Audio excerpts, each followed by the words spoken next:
This is part 2 of my pricing guide, and we're going to establish where the actual value of currency comes from and how to scale a product's value for profit margins. In part 1, I laid out a pricing strategy based on balancing the price of products relative to other products. But there's a lot more to consider in this open sandbox economy of eco before you start putting your goods up for sale.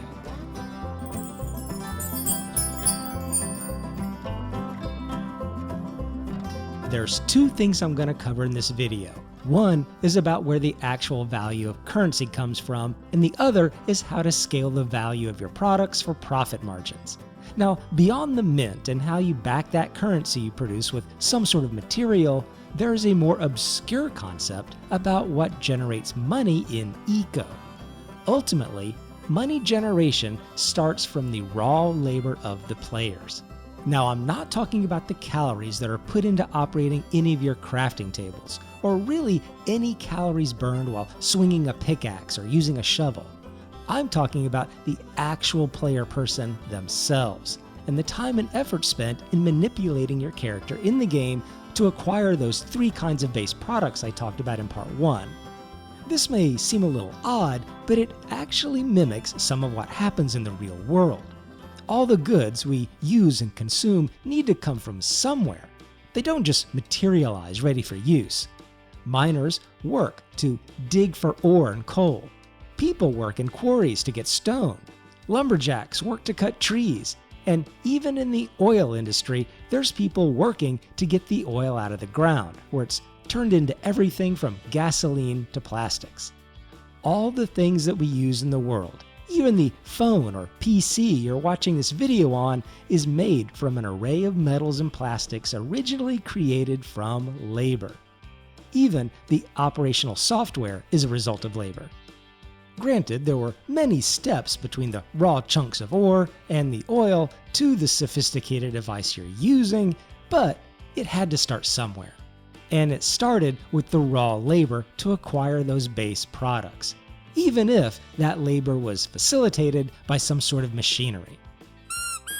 In eco, every time a person chops down one of those trees and sells a log, they are essentially inserting something of value into the world.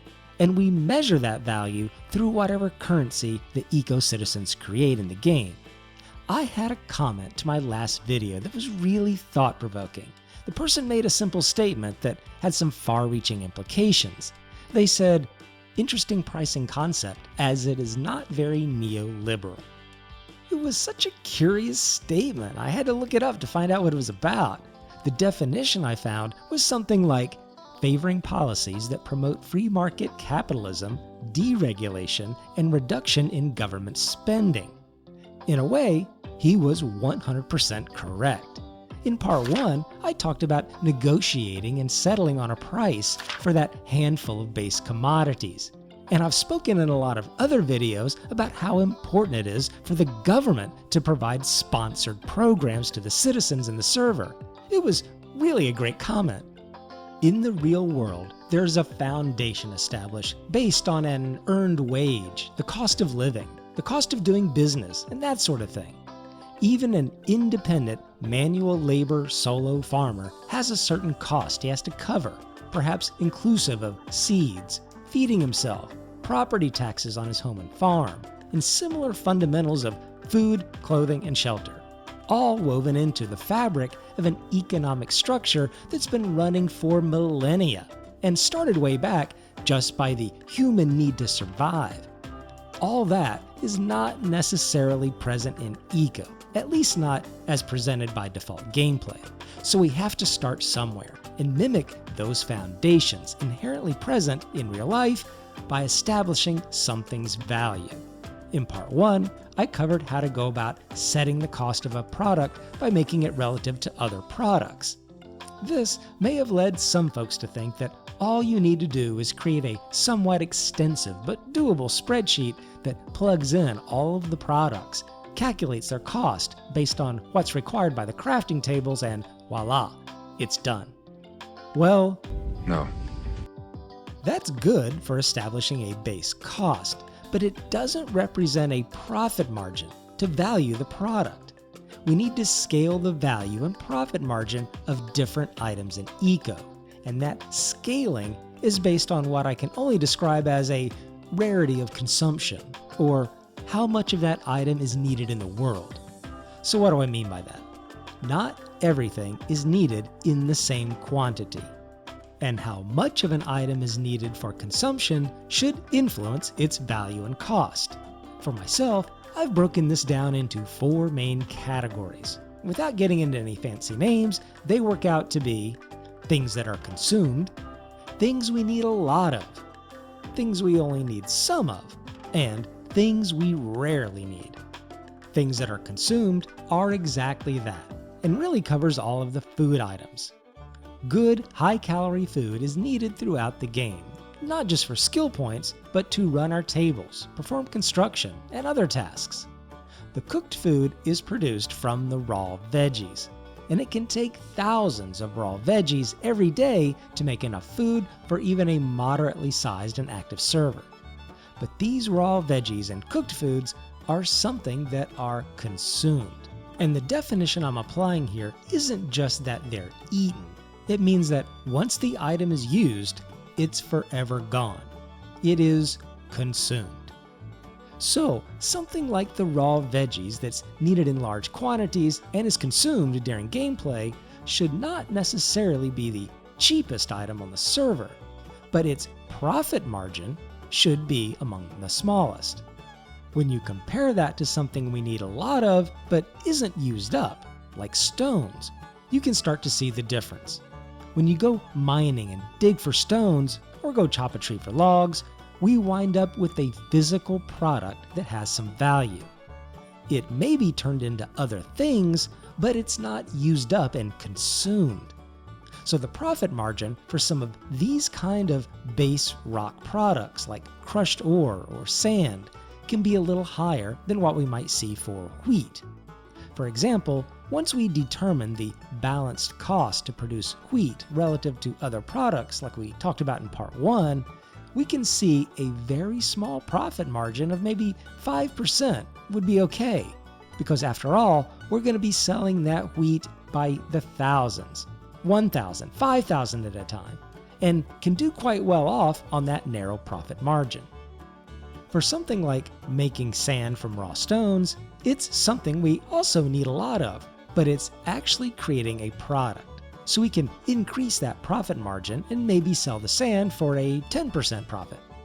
We can continue this line of thought in terms of rarity of need all the way up to something like furniture for our housing. Building materials will always be needed in vast quantities, but there's a limited amount of furniture that people are going to want to buy, and after you've furnished your house, there's only so many decorative items you need to spruce up the world. So it falls into that category of things we only need some of. You're going to wind up selling quite a few rugs if you're a tailor, but it's nowhere near the amount of ashlar stone, even as a top-tier building item, that's going to be bought and needed in the world. So it might not be unreasonable to sell those items for an even higher profit margin. I wouldn't be too surprised if a piece of furniture cost 5 or 10 times what its production cost was. We can continue this same line of thought all the way to things we rarely need, like excavators, skid steers, wind turbines. Items like this, the player will probably only need one of, maybe 2, but the market for them is relatively small. And even if you sold an excavator and skid steer to every player on the server, once they have one, it's kind of over. The only additional people that will be buying one are new players that might be in the market. So the markup on one of those items could easily be 25 times the cost of production. Not only is that kind of markup fair due to its rarity of need, it's actually needed in the game to maintain economic balance. Selling a skid steer on the cheap devalues what it actually provides in the game, which is a tremendous mechanical advantage for mining and moving dirt. And because you really only need one of them, they shouldn't be just handed out right and left.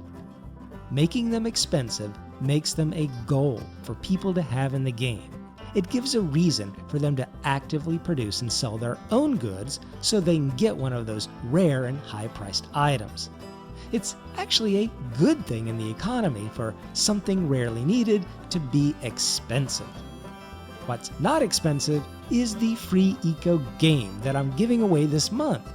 If you'd like a copy of Eco for yourself, all you have to do is watch each video I produce during this month of May and provide a comment at the bottom with the keyword Ecology to be eligible to win. And I'll be drawing the winner at the end of the month and giving people a few days to view and comment before making the announcement.